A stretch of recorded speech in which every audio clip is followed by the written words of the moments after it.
مرد بھی کیا عجیب شے ہے، بیوی میں طوائف جیسی ادائیں اور طوائف میں بیوی جیسی وفاداری تلاش کرتا ہے۔ ہم عورت اسی کو سمجھتے ہیں جو ہمارے گھر کی ہو، باقی ہمارے لیے کوئی عورت نہیں ہوتی، بس گوشت کی دکان ہوتی ہے، اور ہم اس دکان کے باہر کتوں کی طرح کھڑے ہوتے ہیں جن کی حوض زدہ نظر ہمیشہ گوشت پر ٹکی رہتی ہے۔ عورت سے محبت کرنے کا پہلا مقصد یہ ہوتا ہے کہ وہ مرد کی ہو جائے۔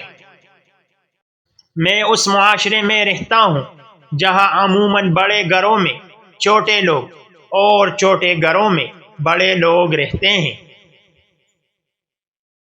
چنگاری کو شعلوں میں تبدیل کر دینا آسان ہے، مگر چنگاری پیدا کرنا بہت مشکل ہے۔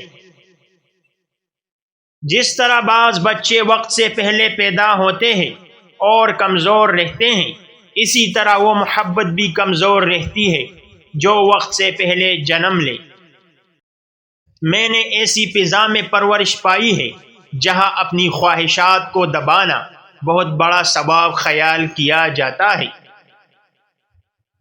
مختصر الفاظ میں زندگی کے متعلق صرف یہی کہا جا سکتا ہے کہ یہ ایک آہ ہے جو واہ میں لپیٹ کر دی گئی ہے۔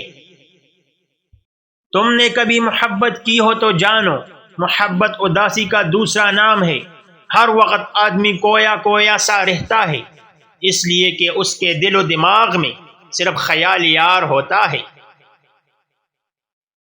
ہر شخص، خواہ وہ بڑا ہو یا چھوٹا، اپنی زندگی میں کوئی نہ کوئی ایسی حرکت ضرور کرتا ہے جس پر وہ تمام عمر نادم رہتا ہے۔